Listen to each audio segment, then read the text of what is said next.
días a todos y bienvenidos a esta nueva edición del ciclo de videoexperiencias que la Comisión Interamericana de Educación de la OEA, en colaboración con el portal y con las contribuciones de los especialistas de nuestros Estados miembros, estamos realizando para enfrentar y compartir experiencias ante la crisis de la pandemia. El día de hoy vamos a abordar un tema que es de suma importancia en nuestra región, sobre todo para aquellos que creemos en el acceso a una educación de calidad, equitativa y con igualdad.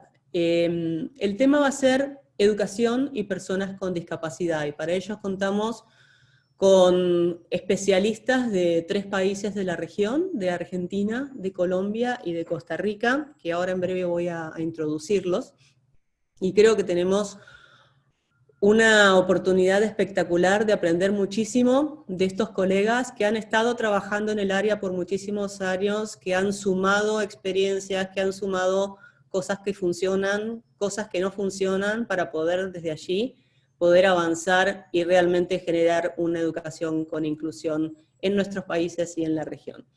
Sin más, entonces voy a mencionar quiénes nos acompañan hoy en este ciclo de videoexperiencia.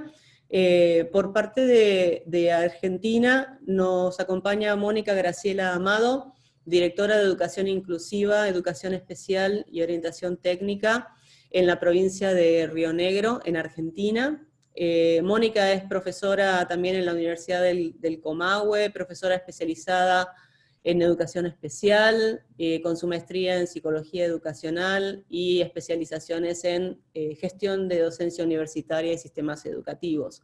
También de Argentina acompaña a Mónica Angélica Elizabeth Portales, que es la directora de educación primaria, también con su formación en licenciatura en educación primaria y magíster en psicología cognitiva y del aprendizaje. Por parte de Colombia, nos acompaña Diana Patricia Martínez Gallego, que es fonoaudióloga especialista en desarrollo infantil y procesos de aprendizaje, con más de 28 años de experiencia de trabajo en discapacidad y educación inclusiva, y que actualmente es asesora del despacho del Ministerio de Educación Nacional en Colombia. Y por parte de Costa Rica, nos acompaña Gilda Aguilar Montoya, que también tiene su formación de licenciatura en Educación Especial de la Universidad de Costa Rica, egresada de su maestría en Estudios Interdisciplinarios sobre Discapacidad de la Universidad de Costa Rica, y experta en Administración de la Educación, con atención a la Universidad de la UNED de España. Gilda es la jefa del Departamento de Apoyos Educativos para el Estudiantado con Discapacidad del Ministerio de Educación Pública de Costa Rica, y fue en su momento la primera directora del Centro Nacional de Recursos para Educación Inclusiva. Ha desempeñado muchísimos cargos y ha compartido como ponente en seminarios en la región centroamericana sobre esta temática de educación e inclusividad. Así que, como verán, tenemos un privilegio de expositores que nos compartirán todo su conocimiento y experiencia en este tema. Sin más, vamos a, si les parece, colegas, y bienvenidas todas, vamos a tratar de abordar la primera pregunta, que tiene que ver con qué pasos siguió el Ministerio de Educación de su provincia, de su país, para abordar esta crisis, esta pandemia del COVID-19, y cuáles fueron los desafíos para seguir ofreciendo servicios educativos, especialmente a la población con discapacidad. Entonces, en primera instancia, le voy a dar la palabra a Mónica desde Argentina para que nos comparta sus experiencias. Adelante, Mónica. Buenos días. Bueno, en realidad los pasos que dimos como Ministerio de Educación, primero fue asegurarnos la cohesión interna entre modalidad educativa y niveles educativos.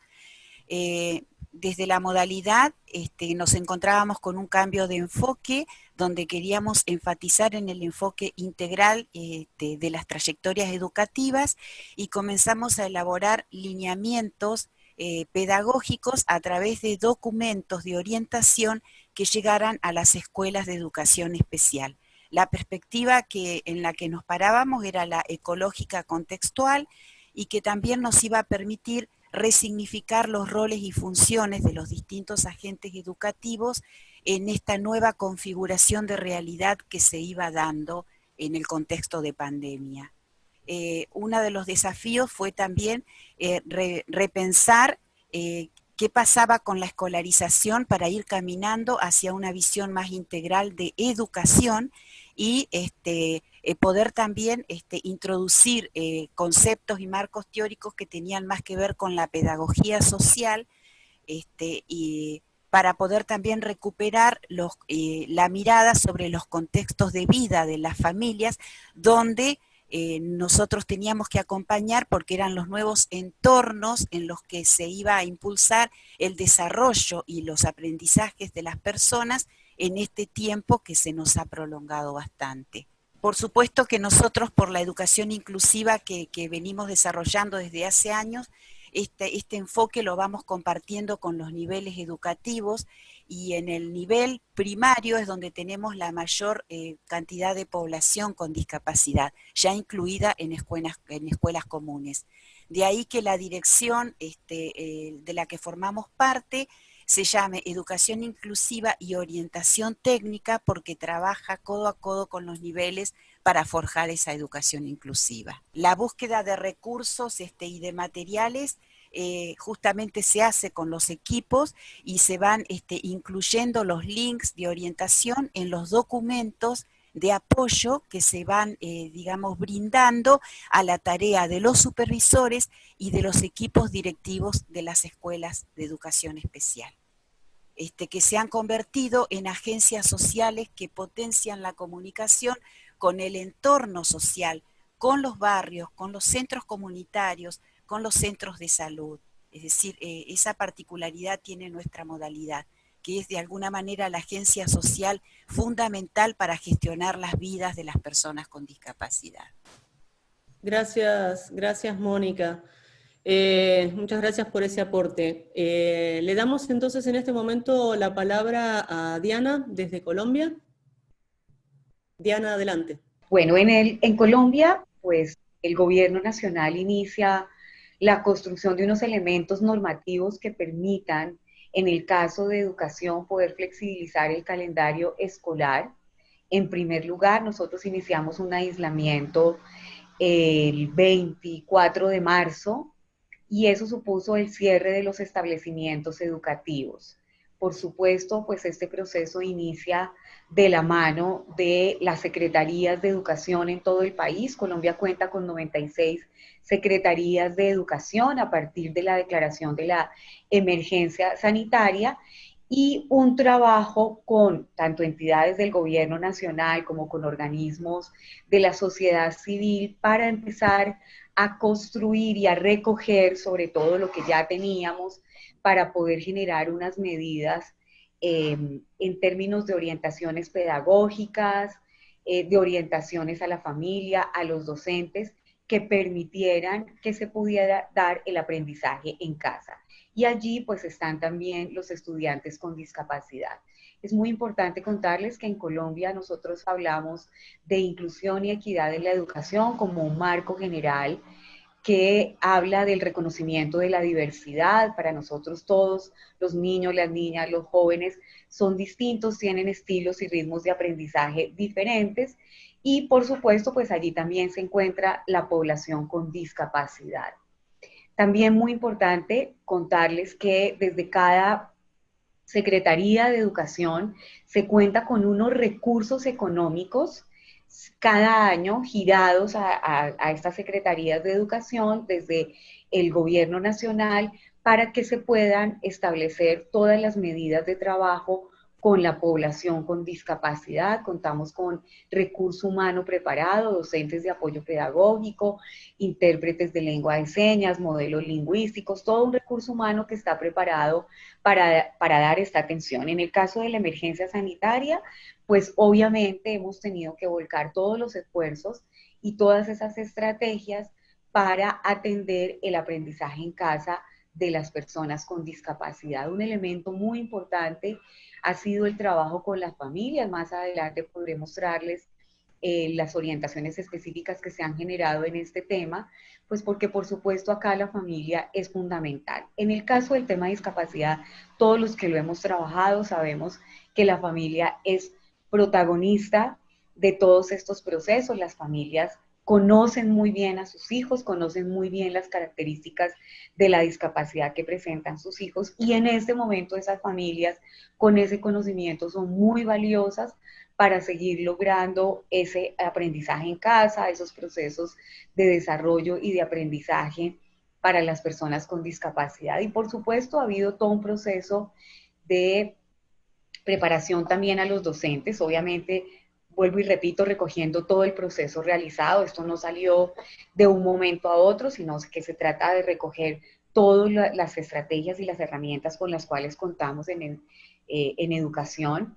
Y en el caso de los docentes, pues obviamente el mayor desafío ha sido poder retomar esa capacitación en el uso de herramientas digitales, del uso de la tecnología, para poder lograr pues responder a este reto, que es tener a nuestras niñas, niños y jóvenes aprendiendo desde la casa. Eso sería como el marco general.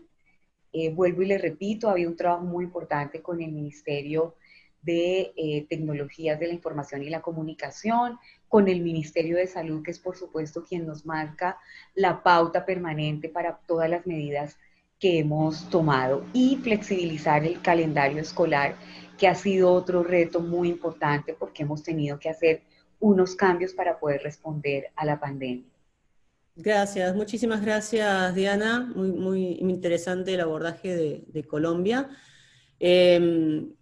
Vamos a darle entonces ahora, en este momento, ahora para la palabra a Gilda desde Costa Rica, para que nos cuente cómo Costa Rica ha encarado este tema. Adelante, Gilda.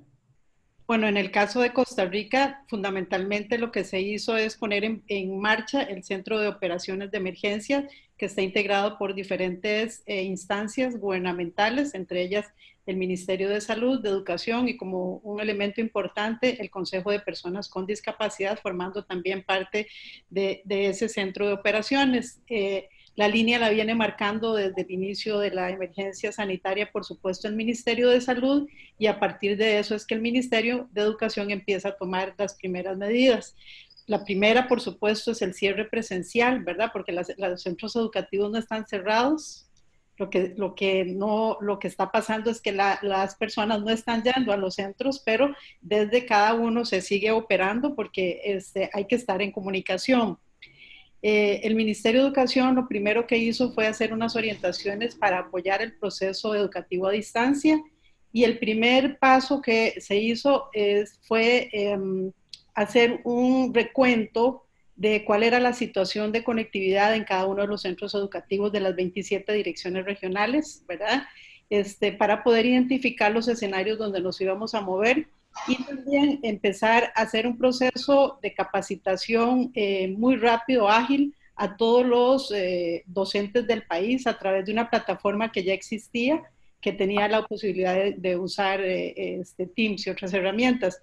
En esos escenarios, para poder saber cómo íbamos a operar, se determinaron la situación de todos los estudiantes y las familias que tenían conectividad de dispositivo, los que lo tenían reducido o limitado, los que solo tenían el dispositivo, y muy importante, cuáles eran los estudiantes que no poseen este dispositivo y tecnología, porque ahí había que tomar medidas importantes para que nadie se quede atrás.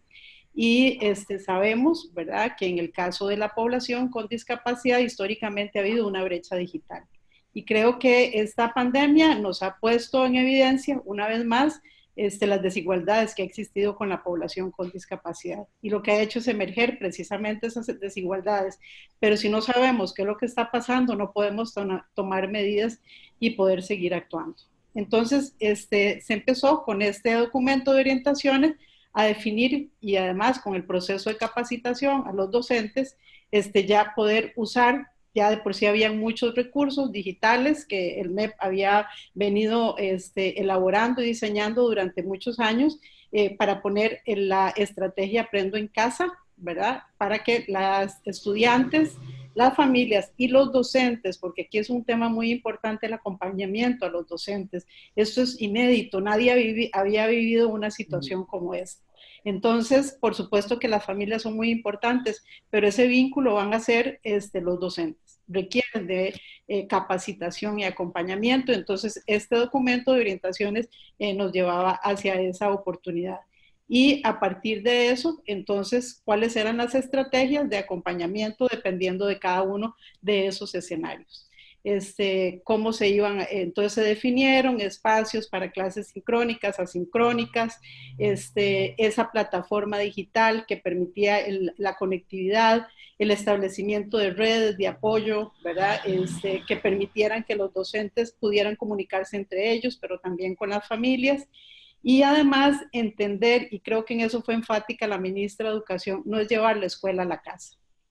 No podemos llevar la escuela a la casa. Podemos dar procesos de continuidad de estrategias educativas, pero no podemos asignar esa responsabilidad directamente a las familias, ¿verdad? Y eso es muy importante para definir los horarios, las trayectorias, ¿verdad?